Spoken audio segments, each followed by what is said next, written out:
할렐루야. 네, 피곤하시죠? 피곤이 목소리 속에서 약간 느껴집니다. 우리 피곤을 떨쳐버리면서 힘차게 예수 안에서 사랑합니다. 같이 인사 나누실까요?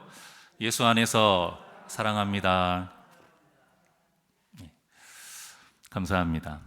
예전에 제가 한 기사를 읽었어요. 근데 기사에 보니까 운동을 한다고 해서 다 몸에 이득이 있는 건 아니랍니다. 또 운동을 열심히 하고 많이 하는 건 좋은데 효과를 볼 수 있는 운동을 하라고 하더라고요. 운동을 똑같이 하더라도 그냥 조금 힘에 붙인다 하면 거기서 멈춰버리면 아무런 운동의 효과를 못 느낀답니다.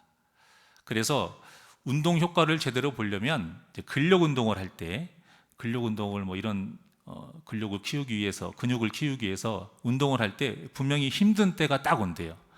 그러면 그때 10개를 더해라.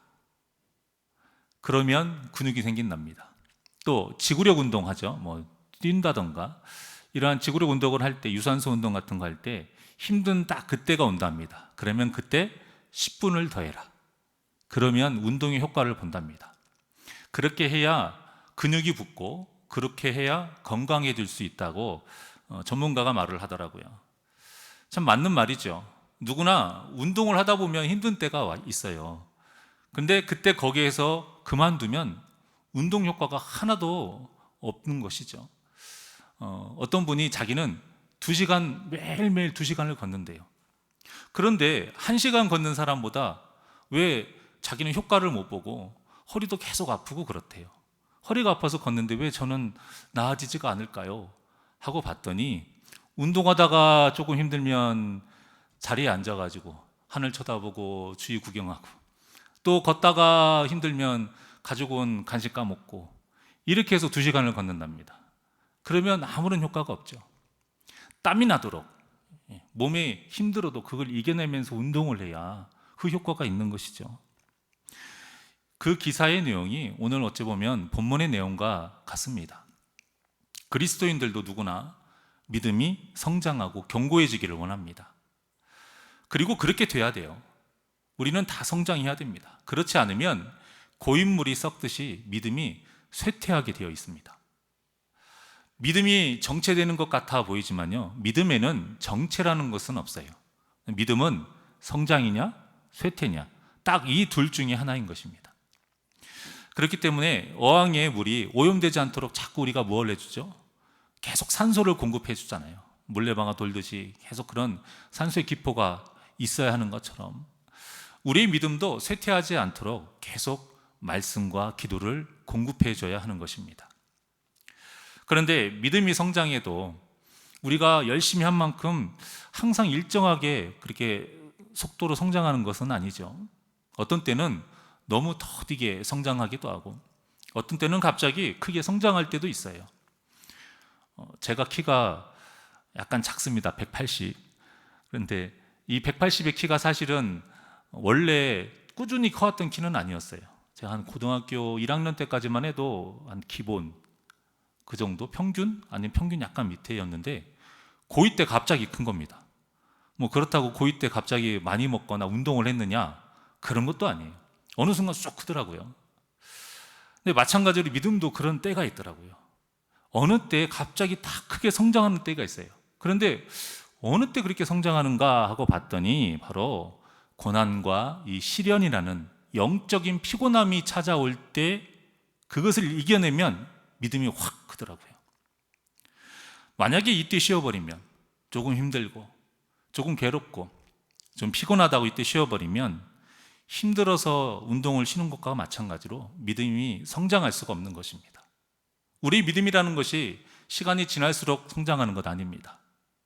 우리의 믿음이라는 것이 그저 말씀만 많이 먹는다고 해서 성장하는 것이 아니에요. 그 말씀을 소화를 시켜야 되고, 그 말씀을 통해서 고난과 시련이라는 이 걸림돌을 넘어서야, 장애물을 넘어서야 믿음이 성장하는 것입니다.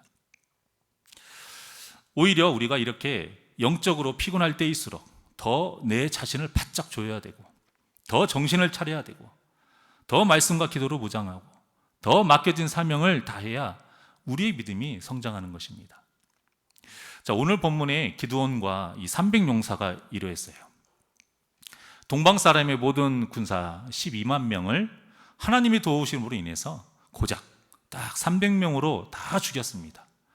그리고 남은 15,000명이 지금 도망가고 있어요. 그 15,000명을 지금 쫓고 있는 상황인 것입니다. 말이 안 되는 일이죠. 300명으로 12만 명을 죽인 것도 말이 안 되고, 또 15,000명이 300명이 무서워서 도망가는 상황도 참 말이 안 돼요. 그리고 이 300명이 그 15,000명을 또 죽이겠다고 쫓아가는 것도 대단한 믿음이죠.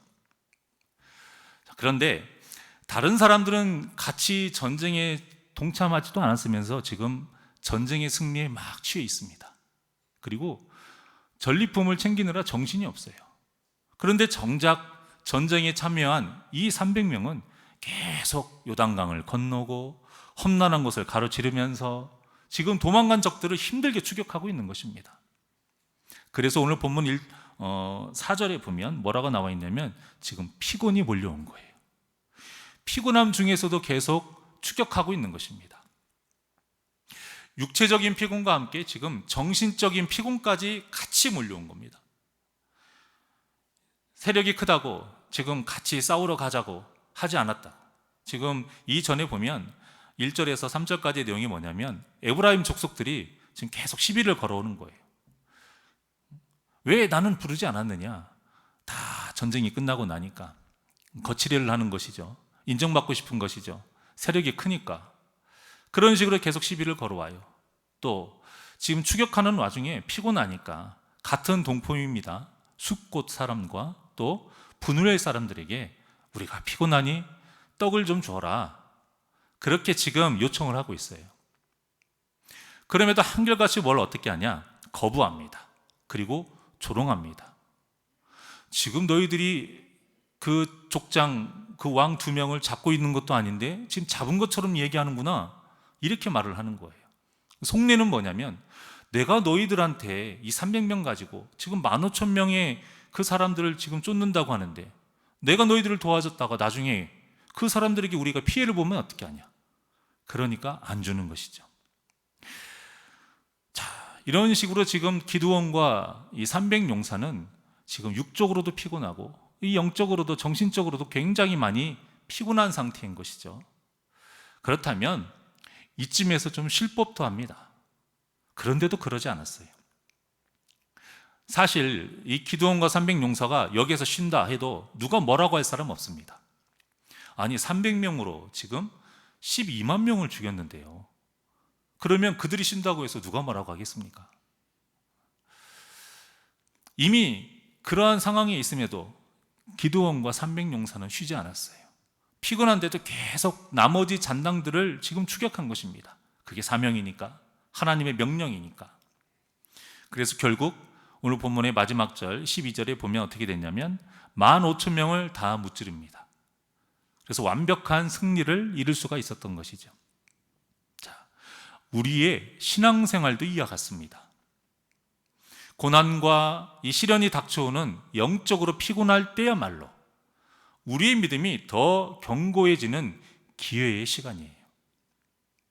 세상 사람들도 위기 속에 기회가 있다라는 말을 하지요. 그런데 사실 이 위기 속에 기회가 되려면 그들은 하나님을 모르잖아요. 하나님을 모르기 때문에 반드시 필요한 게 있어요. 그게 뭐냐? 운입니다. 운이 있어야죠. 기회 속에서 열심히 살아간다고 해서 누가 위기 속에서 열심히 살아간다라고 해서 그 위기를 기회로 바꿔줄 누가 그 힘을 줄 것이고 누가 사람을 붙여줄 것이겠습니까? 운이죠, 운. 그래서 운 좋게 더 잘 살 수 있는 것이죠. 말 그대로 이 보장된 법칙이 아닌 거예요. 위기 속에 더 큰 위기가 올 수도 있고 위기 속에 망할 수도 있어요. 하지만 하나님은 성경을 통해서 분명하게 말씀하고 계십니다. 고난이 뭐라고요? 유익이라. 고난이 유익이라. 명확하게 말씀하셨습니다. 우리 시편 119편 71절의 말씀을 다 같이 합독합니다. 시작. 고난당한 것이 내게 유익이라. 이로 말미암아 내가 주의 율례들을 배우게 되었나이다. 아멘. 자, 고난 자체가 유익이 아니라 고난을 통해 하나님의 말씀의 참 진가를 깨닫고 말씀대로 살게 돼서 우리의 영혼이 이제 다시 살아나게 된다는 것입니다. 그래서 고난이 유익이 되는 거예요. 하나님이 계시기 때문에 고난이 유익이 되는 것입니다. 하나님의 말씀이 있기 때문에 고난이 유익이 되는 것이에요. 내 안에 예수님을 주인으로 섬겼기 때문에 고난이 하나님으로 인해 유익이 되는 것입니다. 이것은 확실하게 보장된 법칙이에요. 그럴 수도 있고 운이 나빠서, 운이 좋아서 안 그럴 수도 있고 이런 것이 아니에요. 그래서 우리에게 고난과 이 시련과 같은 영적인 이 피곤함이 찾아올 때에 하나님을 바라보는 것이 진짜 복인 것입니다. 힘들어서 세상으로 향하는 것이 아니라 힘들기 때문에 더 하나님을 붙잡을 때 우리의 믿음이 더 견고해지는 것입니다. 사실 우리가 믿음이 견고해지려면 어떻게 해야 될까요? 물론 여러 가지 방법이 있어요. 하지만 확실하게 견고해지는 건 비 온 뒤에 땅이 굳어지는 것처럼 고난과 시련과 같은 이런 영적인 피곤함 속에서 믿음으로 바로 설 때에, 하나님을 의지하고 말씀과 기도로 더 바로 설 때에 우리의 믿음이 더 훨씬 견고해지는 것입니다. 이것은 서두에 말씀드린 것과 같이 운동을 하다가 힘들 때 포기하지 않고 좀 더 운동을 해야 진짜 효과를 볼 수 있는 것 같은 똑같은 이치인 것이죠. 자, 이 믿음의 원리를 바울이 누구보다 잘 알았습니다. 그래서 이렇게 고백을 했어요. 고린도후서 12장 9절과 10절의 말씀 다 같이 시작. 나에게 이르시기를 내 은혜가 내게 족하도다. 이는 내 능력이 약한 데서 온전하여 짐이라 하신지라. 그러므로 도리어 크게 기뻐함으로 나의 여러 약한 것들에 대하여 자랑하리니 이는 그리스도의 능력이 내게 머물게 하려 함이라. 그러므로 내가 그리스도를 위하여 약한 것들과 능욕과 궁핍과 박해와 공고를 기뻐하노니 이는 내가 약한 그때에 강함이라. 아멘. 자, 지금이 어떤 상황이냐면 바울에게 육체에 가시가 있었습니다. 그런데 그 육체의 가시 때문에 너무 괴로운 거예요. 더 하나님의 일을 열심히 하고 싶은데 이것 때문에 너무 힘든 것입니다. 어떤 본인의 평안함을 위해서 지금 기도를 한 것이 아니에요. 하나님 나라의 일을 더 열심히 하기 위해서 간절히 3번을 기도했습니다. 근데 이 3번이라는 것은 숫자 3번도 되지만 완전수 3번의 의미가 있어서 정말 온 마음과 온 힘을 다해서 하나님께 3번이나 지금 기도를 한 거예요. 그렇게 기도를 했을 때에 하나님께서 뭐라고 응답하셨냐? 9절과 같이 내 은혜가 너에게 족하도다. 이는 내 능력이 약한 데서 온전하여 짐이라. 그러니까 지금 바울에게 가시가 있어야 하나님의 능력이 온전히 임한다라는 거예요. 바울에게 이 가시가 있어야 하나님의 사역이 있어서 바울 때문에 이루어진 것이 아니고 하나님으로 인해 이루어진 거라는 것을 이 세상이 알게 된다는 것입니다. 그래서 그 말에 지금 바울이 어떻게 했느냐? 내가 약한 데서 이렇게 하나님을 향해서 내가 자랑할 수 있게 된 것이에요. 그래서 나는 지금부터 내가 지금까지 빼고 싶었던 이 육체의 가시를 도리어 내가 자랑할 거야. 그래서 9절과 같이 도리어 크게 기뻐함으로 나의 여러 약한 것들에 대하여 자랑하리니 이렇게 말을 하고 있는 것입니다. 이는 그리스도의 능력이 내게 머물게 하려 함이라. 그러면서 내가 그리스도를 위하여 약한 것들과 능욕과 궁핍과 박해와 공고를 기뻐한다라고 하면서 뭐라고 지금 고백을 하냐면 다 같이 시작. 이는 내가 약한 그때의 강함이라. 아멘. 그래서 지금 이런 아름다운 믿음의 고백을 했던 것입니다. 그런데 이 고백이 왜 바울의 고백만 되어야 합니까? 이 고백이 우리의 고백이 되어야 합니다. 우리에게도 이 바울과 같은 아름다운 믿음이 있어야 합니다. 그래서 나의 약함을 통해 하나님이 주시는 강함으로 우리도 마귀를 이길 수 있어야 합니다. 나의 약함을 통해 하나님을 의지할 때에 하나님이 주시는 그 강함으로 세상을 이길 수가 있어야 합니다. 나의 약함을 통해 오히려 더 하나님을 붙잡고 하나님께 기도함으로 인해서 하나님이 주시는 강함으로 인해 내 옛사람을 벗어버리고 나를 쳐서 복종시킬 수 있어야 하는 것이에요. 나의 약함을 통해 하나님이 주시는 그 강함으로 내가 할 수 없었던 용서를 할 수 있게 되고 내가 할 수 없었던 사랑을 할 수 있어야 합니다. 그래서 영적으로 피곤해하는 다른 성도들을 향해서도 우리가 내가 약할 때 하나님께서 이렇게 강하게 해주셨어요, 이렇게 간증을 하면서 고난이 유익이라고, 그러니 하나님을 붙잡으시라고, 그러니 꼭 예배에 참석하시라고, 그러니 꼭 더 말씀 붙잡고 더 기도하시라고 그렇게 성도들에게 권면할 수 있는 우리 귀한 성도님들이 되시기를 바랍니다. 하나님께서 이 사건을 성경에 기록하게 하신 이유는 우리의 신앙생활이 기드온과 300용사와 같은 삶인 것을 가르쳐 주시기 위함이에요. 자, 본문에 기록된 기드온과 이 300용사의 삶은 한마디로 말해서 승리를 해도 피곤함이 찾아와요. 하지만 그럼에도 하나님께서 함께 하셔서 또다시 승리하는 삶, 이것이 바로 기드온과 300용사의 삶입니다. 자, 우리가 흔히 생각하면 승리를 하면 더 이상 피곤하지 않아야죠. 이제 기쁨을 누려야 되니까요. 그런데 승리를 해도 피곤함이 와요. 하지만 그 피곤함 속에서 하나님을 믿고 의지하면 하나님이 또 승리를 더 계속해서 주신다라는 거예요. 사람은 누구나 다 잘 살기를 바라죠. 저도 우리 성도님들이 정말 잘 살기를 바랍니다. 그런데 이 잘 산다라는 의미가 대부분 뭐냐면 편한 것, 문제가 없는 것, 여유로운 것, 또 기쁨이 있는 것, 이런 것들을 우리가 잘 사는 것 이렇게 생각을 하죠. 그런데 우리 삶이 그렇게 살 수 있습니까? 그렇게만 살 수 있나요? 그렇게 살 수 없어요. 그렇게 살 수 있는 곳이 딱 한 군데 있습니다. 하나님 나라입니다. 하나님 나라에 가면 슬픔도 없고 기쁨만 있습니다. 다 여유롭고요, 편안하고요, 하나님이 주시는 기쁨 속에서 살아갈 수가 있어요. 하지만 이 세상에서는 아무리 부자라 해도 편하게만 살 수 없고요, 또 아무리 권력이 있어도 문제가 없이 기쁨 속에서 살아갈 수 없습니다. 누구나 이 사실을 알고 있어요. 그런데 희한한 것은 뭐냐면 신앙생활을 할 때에는 편하게 하고 싶고 문제없이 하고 싶어 한다는 거예요. 세상에서는 그러지 않는다는 걸 알면서 신앙생활만큼은 문제없이 하고 싶어요. 기쁨 속에서 하고 싶어요. 창조주이시고 전능하신 하나님의 자녀가 이제 됐으니 이제는 이제 그분이 주시는 은혜로 편하게 살고 싶은 거죠. 또 기쁨 속에서 안전하게 신앙생활을 하다가 그냥 천국에 가고 싶은 거예요. 그런데 그런 신앙생활은 없습니다. 제가 어렸을 때 성경 인물 중에서 부러웠던 인물들이 몇 명이 있었어요.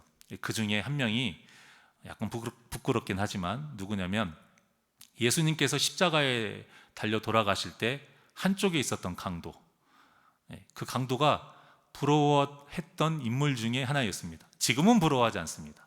그런데 어렸을 때는 좀 부러워했습니다. 자, 그때 강도가 둘이 있었죠. 한 강도가 예수님을 비난하고 조롱을 했죠.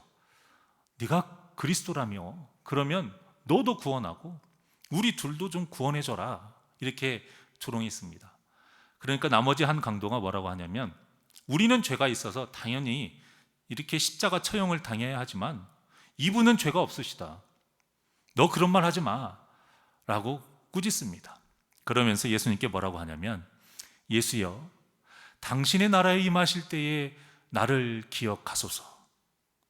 진심으로 다 이 한마디를 했습니다. 이 말에 예수님께서 뭐라고 하셨냐면 내가 진실로 내게 이르노니 오늘 네가 나와 함께 낙원에 있으리라. 얼마나 복된 말씀입니까?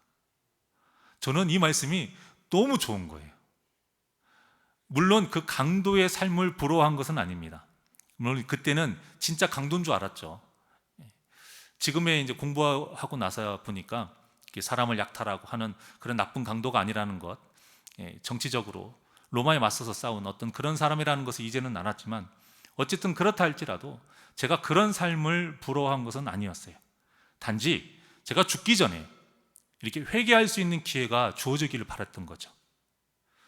죽기 바로 전에 어떠냐? 살아보니까 어떠냐? 지금 예수님 믿느냐? 이런 어떤 회개의 기회가 있기를 바란 거예요. 그런데 이런 생각을 저 혼자만 한 게 아니더라고요. 이제 살아보니까 많은 분들과 이야기를 나누잖아요. 그러다 보니까 저처럼 이렇게 이 강도의 삶을, 그 순간을 부러워했던 사람들이 굉장히 많이 있더라고요. 혹시 성도님들 중에서도 그렇게 부러워하셨던 분이 있으면 손을 한번 내려보십시오. 예, 지금 다 부러워하셨네요, 한 번씩은. 자, 그런데 참 재미있는 사실은 이야기를 나눠보니까 어떤 공통적인 생각이 있더라고요. 뭐냐면 다 신앙생활을 막 열심히 하다가 정말 열심히 했어요. 나름 구원의 확신도 갖고 열심히 하는데 막상 예수님이 오실 때가 되고 내가 이제 죽어서 하나님 나라에 갈 때쯤 되니까 불안한 거예요. 불안해서 그때 한번 좀 물어봐 주셨으면 좋겠다. 이런 마음을 다 같이 갖는 것이 아니라 어떤 범죄 같은 것 말고 세상에서 하고 싶은 일 다 하는 거예요. 또 누리고 싶은 것도 다 누려보고, 사고 싶은 것도 다 사보고, 가고 싶은 것도 다 가보고, 먹고 싶은 것도 다 일단 먹어봐요. 그리고 죽기 전에 양심이 있으니까 신앙생활 이렇게 내가 하고 싶은 거 다 하다 보면 신앙생활 어떻게 열심히 하겠어요? 그런데 마음에는 그래도 하나님은 믿는 거죠. 그래도 구원은 받고 싶은 거예요. 그래도 하고 싶은 거 다 하다가 이제 때가 되니까 그때에 이렇게 강도와 같이 이런 회개의 기회가 있기를 바라는 굉장히 얄팍한 마음이죠. 그런데 저랑 이야기를 나눴던 분들이 다 이런 마음이 다 있더라고요. 열심히 하다가 가고 싶은 게 아니고 나름 하고 싶은 거 다 하다가 가고 싶어하는 이런 마음으로 있는데, 참 사람이 이렇게 연약한 존재입니다. 이렇게 연약한 존재이니까 어떻게 하나님이 우리의 신앙생활을 편하게 하게끔 만들어 놓으셨겠어요? 절대 그렇게 하실 수가 없죠. 우리가 원하는 대로 편하게 신앙생활 한번 해보십시오. 우리가 어떨까요? 더 열심히, 더 하나님을 부르짖고 더 열심히 말씀대로 살려고 할까요? 그러지 않아요. 저도 그래왔고요. 또 제가 신방에 있던 많은 성도님들, 대했던 성도님들 다 똑같이 그러했어요. 오히려 너무나도 괴로워하시고 너무나도 슬프고 너무나도 힘든 때에 그분의 믿음이 더 견고히 서가더라고요. 그런데 하나님께서 그들의 도움을, 그들의 힘듦을 다 해결해 주셨어요. 그리고 이제는 여유도 있고 건강하기도 하고 이제 경제적으로도 좀 부유해졌어요. 그러면 하나님 앞에 그 전에 서원했던 것처럼, 눈물 뿌리며 기도했던 것처럼, 하나님 이 문제 해결해 주시면 제가 더 열심히 하겠습니다 했던 그 하나님한테 했던 그 약속대로 이제 지켜야 되잖아요. 그런데 지키지 않더라고요. 더 믿음이 쇠퇴해져 갑니다. 더 하나님 앞에 바로 서질 않아요. 그러한 모습에 사람이 이렇게 참 연약하구나. 하나님이 우리에게 고난과 시련을 안 주실 수가 없구나. 이 고난과 시련이라는 것이 굉장히 필요하구나. 이런 걸 참 느꼈습니다. 이미 우리는 이 구원의 길에 무임승차한 거 이 하나만으로도요, 세상의 어떤 것보다도 값진 은혜를 하나님께 받았습니다. 그러니 앞으로의 구원의 길은 이 하나님의 은혜에 보답하는 마음으로 피곤해도 포기하지 마시고 믿음의 길을 걸어가야 하는 거예요. 이것이 바로 그리스도인의 도리입니다. 자, 우리는 오직 100% 하나님의 은혜로 구원의 길에 들어선 줄 믿습니다. 우리의 공로는 여기에 0.00001%도 없어요. 아무것도 없습니다. 한마디로 우리는 지금 공짜로 구원의 길에 들어선 거예요. 자, 하지만 그 후부터는 공짜로 살면 안 됩니다. 하나님의 은혜로 공짜로 구원의 길에 딱 들어섰으면 그 후부터는 절대 공짜를 바라면 안 돼요. 모두에게 각자에게 맡겨주신 그 사명, 그 사명을 이루며 살아가야 하는 것이 모든 그리스도인의 의무요 책임입니다. 그래서 그 사명을 이루지 못하도록 마귀가 끊임없이 방해하는 거예요. 끊임없이 고난과 시련을 통해서 영적으로 피곤하게 만드는 것입니다. 이때에 이 성경에 기록된 모든 그 믿음의 선진들과 같이 우리도 포기하지 않고 약할 때 강함 주시는 주님만을 붙잡고 이겨내야 하는 것입니다. 자, 그러면 우리의 믿음도 그 믿음의 선진들과 같이 더 견고하게 이루어갈 수 있는 것입니다.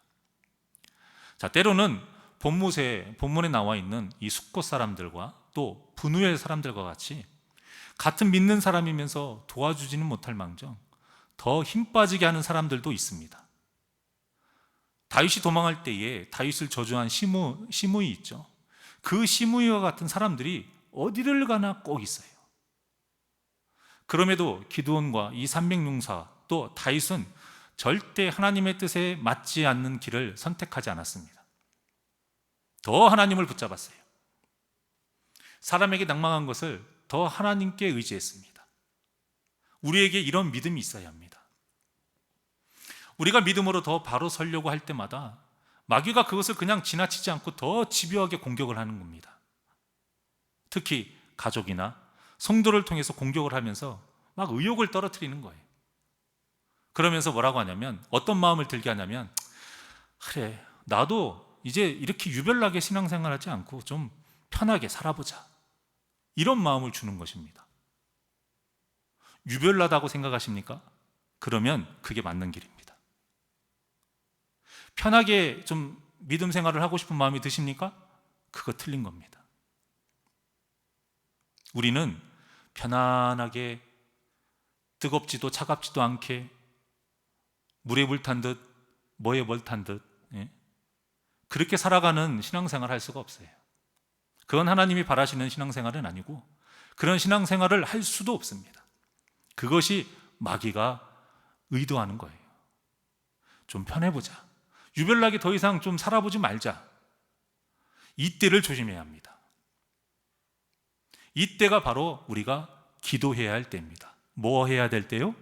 기도해야 될 때. 내 마음에 좀 편하게 하고 싶다, 좀 쉬고 싶다, 이런 마음이 들 때 여러분들 더 기도해야 됩니다. 그때가 위험한 때입니다. 이때 아무리 내가 성품이 좋고 참을성이 많고 막 긍정적인 마인드를 가지고 있다 해도요, 내 힘만으로는 이 영적인 피곤함을 절대 극복할 수가 없습니다. 오직 하나님만이 내 이 영적인 피곤함을 해결해 주실 수가 있어요. 그렇기 때문에 아무리 피곤하고 의욕이 없어지고 사람들에게 실망하고 화가 나도 이런 때일수록 바울과 같이 더 하나님을 찾아야 합니다. 약할 때 강함 주시는 하나님, 내가 약할 때 더 강함 주시는 그 하나님을 찾아야 하는 것이에요. 이렇게 영적으로 피곤할 때, 약할 때 강함 주시는 하나님께 기도하는 자가 기드온과 300용사 같이 승리할 수가 있는 것입니다. 이렇게 영적으로 피곤하고 좀 쉬고 싶다 할 때에 더 하나님을 붙잡고 약할 때 강함 주시는 그 하나님께 기도할 때에 다윗과 같은 승리를 얻을 수가 있는 것입니다. 이 땅의 모든 목사님들이, 저도 마찬가지고요, 영적으로 피곤해서 힘들어하는 성도님들에게 꼭 빠지지 않고 드리는 말씀이 있습니다. 뭘까요? 기도하세요. 어떤 목사님이라도 다 이 말씀을 합니다. 그리고 우리 성도님들도 다른 성도님들에게, 아니 서로가 서로에게 이 말을 꼭 해줘야 됩니다. 나 힘들어 죽겠어, 피곤해, 힘들지, 좀 쉬어, 이러면 안 돼요. 이러면 회개해야 됩니다. 뭐라고 이야기해야 된다고요? 기도하세요. 거기에 또 하나 더 붙여야 됩니다. 뭐라고 해야 될까요? 기도할게요. 기도하세요. 또 저도 같이 기도할게요. 이게 굉장히 아름다운 교회의 언어입니다. 이 하나님 나라의 자녀들만이 할 수 있는 아주 아름다운 언어가 이거예요. 나도 기도할게요. 그 말씀이 예전에는 저도 때로는 외식적으로 들릴 때가 있었어요. 거짓으로 들릴 때도 있었고 가식처럼 느껴질 때도 있었어요. 그런데요, 저도 살아보니 또 이렇게 주님의 길을 간다고 걸어보니 그 말씀처럼 저에게 힘이 되는 말씀이 없더라고요. 그리고 그 말씀, 내가 그렇게 말을 할 수 있다는 것도 감사하더라고요. 우리 새날교회에 이런 저도 기도할게요, 기도하세요, 이런 말이 넘쳐나기를 원합니다. 지금 제가 이 말씀을 해드린 성도님들도 많이 있고요, 또 지금도 해드리고 싶은 성도님이 있습니다. 아직은 때가 아닌 것 같아서 기도만 하고 있습니다. 다는 아니고 두 분. 그리고 하나님은 이 약할 때 강함을 주신다라는 말씀이 참 맞다라고 제가 느꼈던 것이 뭐냐면, 제가 신앙생활을 하면서 저에게 큰 감동을 주신 분들, 또 신앙적인 도전을 주신 분들을 보면 대부분이요, 재력이 있었고 젊었고 중직자였고 시간이 많았고 건강했고 능력 있는 분들이 아니었습니다. 그런 분들은 한 명도 없었습니다. 오히려 연세가 더 많으시고 부유하지도 못하셨고 굉장히 바쁘셨고 여러 가지 문제가 많으셨고 또 건강도 약하신 분들이 더 많으셨어요. 제가 한 세 분의 생각이 나는데, 한 분은 젊어서 홀로 되신 권사님이세요. 그래서 그분이 자녀들을 키우느라고 굉장히 많은 일들을 하셨고 마지막까지 하셨던 일이 뭐냐면 다른 집에 식모살이를 하셨어요. 출퇴근이 아니고 아예 그 집에서 상주해서 굉장히 오랫동안 식모살이를 하셨어요. 그러다가 처음에는 그 아내분을 모시다가 아내분이 돌아가시고 이제는 남편분도 모시게 된 거예요. 연세가 많이 나니까 그렇게 가족처럼 열심히 모셨어요. 그런데 이제 그분이 돌아가셨죠. 돌아가시니까 이제 권사님도 나이가 많으셔서 이 일을 그만두시게 됐어요. 그때 가족들이 고맙다고 이 퇴직금조로 한 2천만 원을 주셨거든요. 근데 그것을 고스란히 하나님께 바치더라고요. 내가 지금까지 가난하게 살아서 하나님께 내가 바친 게 없으니까 너무 그것이 마음에 짐이 있었던 거예요. 그래서 이때다 싶어서 그 돈을 다 하나님께 바쳐요. 그리고 그동안 하지 못했던 헌신을 하시려고 무조건 주방일이 뛰어들으시고, 또 교회 텃밭이 있었거든요. 그 텃밭이 좀 컸습니다. 길고. 그 뜨거운 날에 다 시간 될 때마다 잡초를 다 뽑으시고요, 다 밭작물을 키우셔가지고 그거 따서 교회에 식재료로 사용하시고, 또 새벽마다 이제는 저도 마음껏 기도하고 싶고 마음껏 이제 예배드리고 싶어요. 그렇게 해서 계속 기도에 참석하셨던 권사님이 생각이 납니다. 또 한 분은 할아버지 집사님이셨는데 몸이 살짝 불편하셨어요. 그런데 자신은 들을 것이 없다 이거예요. 그래서 너무 죄송하다고 비가 오나 눈이 오나 춥거나 덥거나 사람들이 없을 때, 자기가 일을 하면 부담스러워할까 봐 사람들이 없을 때 교회에 나오셔서 눈에 보이는 곳 다 청소를 하셨던 분이 계셨고요. 또 한 권사님은 이제 자신이 지금까지 일만 엄청나게 하다가 사셨어요. 그러다가 이제는 일을 할 수가 없는 입장이 되고 여유롭지는 않지만 이제는 먹고 살만하니까 지금까지 못했던 것 하나님 앞에 기도한다고, 내가 우리 교회에 이 재단에 기도의 불을 꺼뜨리지 않는 사람이 되겠다고 다짐을 한 거예요. 그러면서 어떻게 하시냐면 만나는 사람마다 물어봐요. 제가 기도하겠습니다. 뭐 기도할까요? 다 수첩에 적어요. 그리고 철학 기도를 하셨던 그 할머니 권사님이 생각이 납니다. 사랑하는 여러분, 제가 말씀드린 이분 중에서 세상적으로 강하신 분이 누가 있습니까? 무엇 하나 여유롭고 세상적으로 내세울 만한 것이 있으신 분이 누가 있어요? 한 명도 없습니다. 하지만 저는 이분들을 통해서 큰 감명을 받았고 이 신앙의 도전을 받았습니다. 그런데 저뿐만이 아니고 이분들을 보시는 많은 성도님들이 감명을 받고 신앙의 도전을 받았더라고요. 이렇게 연약한 분이 하나님만을 의지하며 이 지폈던 이 작은 믿음의 불씨가 다른 성도들에게 영향을 끼쳤고요. 그리고 그들의 영혼에도 믿음의 불씨가 퍼지는 역사가 일어난 것입니다. 제가 저번 주에 설교 때 말씀드리는 것처럼 불의 가장 큰 위력은 뜨거움이 아니라니까요. 번지는 겁니다. 번지는 것. 이런 분들을 통해서 다른 분들에게 도전이 되어서 그 믿음의 불씨가 계속해서 번져나가는 것입니다. 이분들이 진짜 강한 분 아니십니까? 이분들의 믿음이 진짜 아닌가요? 이분들의 믿음이 정말 견고한 믿음 아니겠습니까? 우리 새날교회 모든 성도님들에게 이와 같이 약할 때 강함 주시는 하나님의 역사가 충만하게 임하시기를 간절히 바랍니다. 그리고 또 본문의 기드온과 이 300용사가요, 피곤한 중에도 계속 미디안 사람들을 뒤쫓았던 이유가 있어요. 그것은 한 번의 승리가 영원한 승리가 아니기 때문에 그렇습니다. 이 나머지 잔재들, 이 1,500명 되는 15,000명이죠. 15,000명 되는 이들을 다 치워야 이 하나의 전쟁이 완벽하게 끝나는 것이에요. 그리고 또 이 전쟁만 있나요? 주변의 나라들과의 또 전쟁이 언제 생길지를 몰라요. 그런 것처럼 마귀는 우리가 한 번 이겼다고 우리를 다시 공격하지 않는다? 아닙니다. 우리가 죽을 때까지, 예수님 이 땅에 오실 때까지 우리를 끊임없이 공격하는 것이 마귀입니다. 그러니 우리가 한두 번 승리했다라고 마음을 놓으면 안 되는 거예요. 한두 번 교회에서 큰일을 하고 믿음으로 한번 문제를 극복해 봤고, 내가 뜨거운 체험도 한번 해봤고, 기적의 역사도 체험해봤고, 그랬다고 해서 거기에서 멈추면 안 되는 것입니다. 계속 우리는 더 하나님의 그 크신 역사를 경험해야 돼요. 그 하나님의 크신 능력을 더 펼칠 수 있어야 됩니다. 그런데 거기에 멈추게 하고 그것만으로도 족하다, 그런 마음을 주게 하는 것이 바로 마귀라는 것이죠. 세상에서도 이 과거에 얽매여서 사시는 분들이 간혹 계셔요.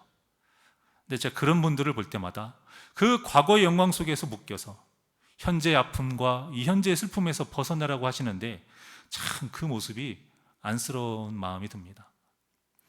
우리 믿는 자들에게도 이러한 똑같은 상황이 생길 수가 있다는 겁니다. 우리도 이렇게 과거에 열심히 했던 그때, 과거에 뜨거웠던 그때, 과거의 기적을 체험하고 믿음으로 승리했던 그때에 묶여 살 수 있다는 것입니다.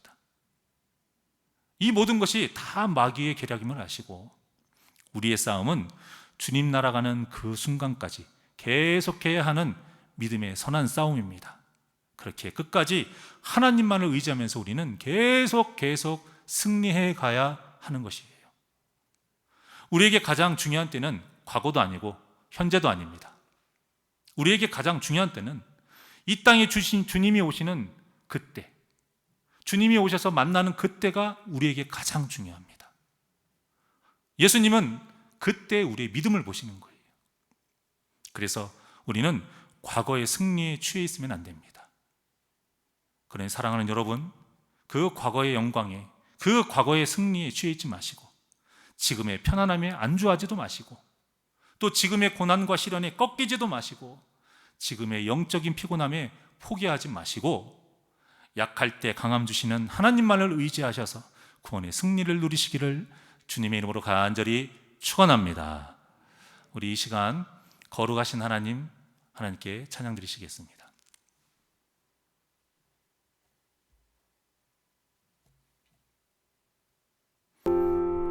약할 때 강함 주신 하나님, 그 하나님을 우리 믿는 마음으로 찬양합니다.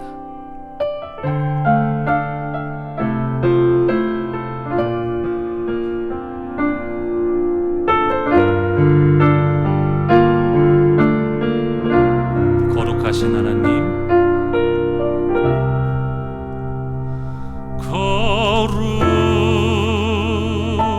거룩하신 하나님, 주께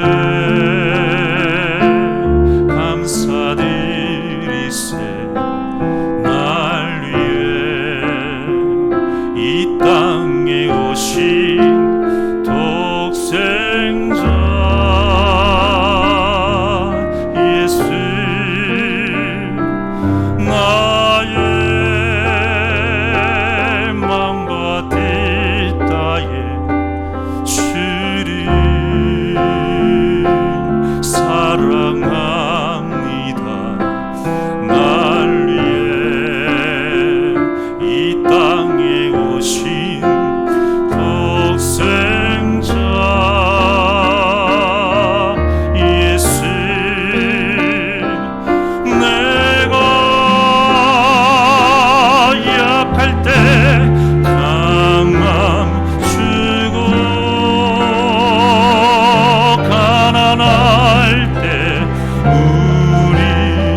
주신 하나님께 감사하며 살길 원합니다.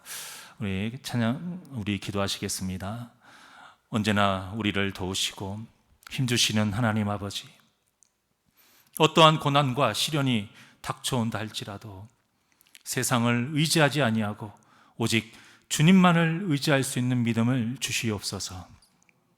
고난이 유일하는 이 시편 기자의 고백이 우리의 신앙의 고백이 되기를 원합니다.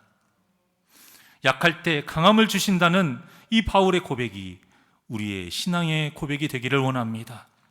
주님, 우리에게 말씀과 기도로 믿음을 더하여 주시옵시고 함께 하시는 주님의 능력으로 이 세상에서 승리하며 살아가게 하여 주시옵소서. 감사함 예수님의 이름으로 기도하옵나이다. 아멘.